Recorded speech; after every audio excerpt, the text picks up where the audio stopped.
So a recent report was released by the Harvard Graduate School of Education detailing the drivers of anxiety for young adults aged 18 to 25. 34% reported feelings of loneliness. 51% said achievement pressure negatively impacted their mental health.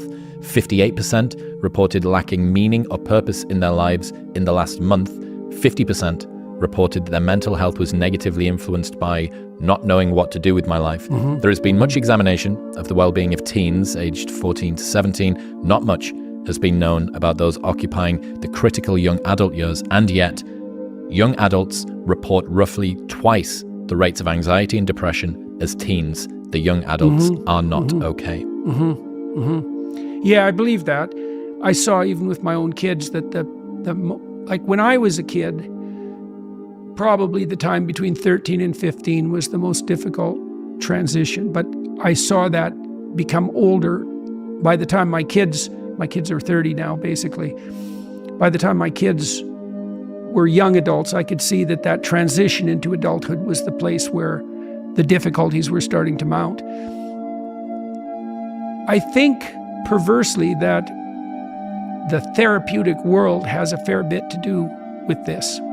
Partly because therapists, who are basically secular liberal Protestants, that's a good way of thinking about them, tend to conceptualize mental health as subjective, right? It's like mental health is something you carry around in your head, like you carry around your identity. That's why we have these ridiculous ideas that you can just define your own identity. I am whoever I say I am. Well, obviously you're not, because other people have to go along with your game there, buddy, and they're either going to do that, they're not going to do it, or they're going to do it voluntarily, or they're going to do it by force.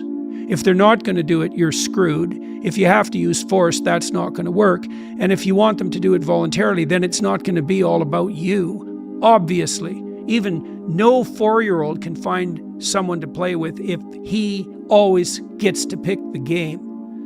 Okay, so why might young adults be lost? Well, part of it is that they're thinking, I'm not trying to be judgmental of a whole generation. It's a form of thought.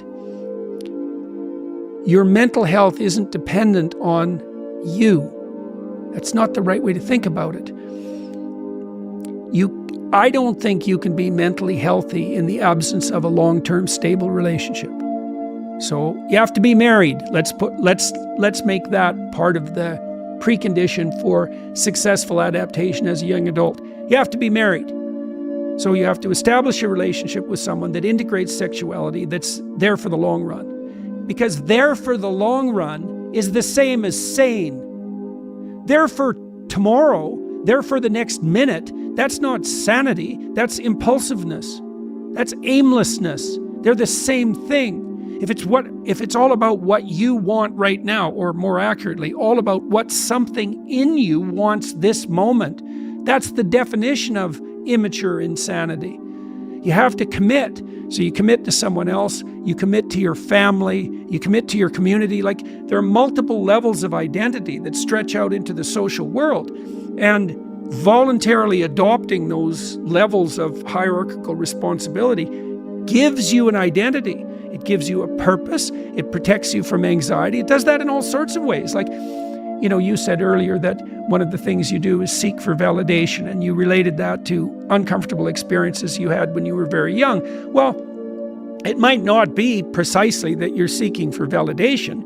You might be properly investigating how you should be embedded in a social hierarchy at every possible level. It's like, well, people think their mental health is something that they just carry around in their head, and that if they just got the way they looked at the world right, or if other people just played their game, that all of a sudden they'd be mentally healthy. It's like,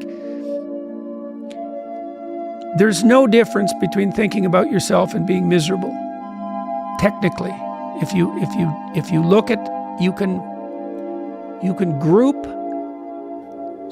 descriptive statements about yourself statistically. All the descriptors that are reflective of self-consciousness load on negative emotion. Can you not think about yourself in a positive way?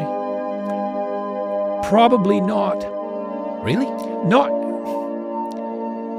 Well, let's take that apart.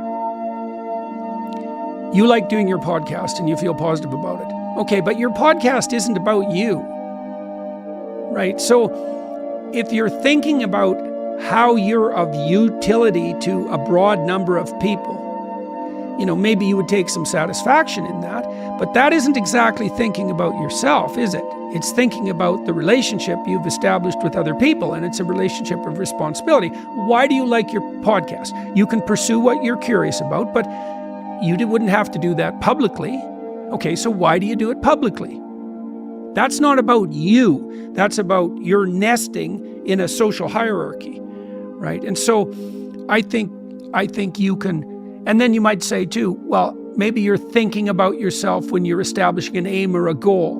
Well, not if they're good aims or goals, because if they're good aims or goals, and I would say what good means technically is an aim or goal that will play out well in the medium to long term across a multitude of situations, including many, many people. So a solution that iterates across time, that is situation independent and that's broadly socially inclusive is a better aim, right? It's a higher aim because it integrates more.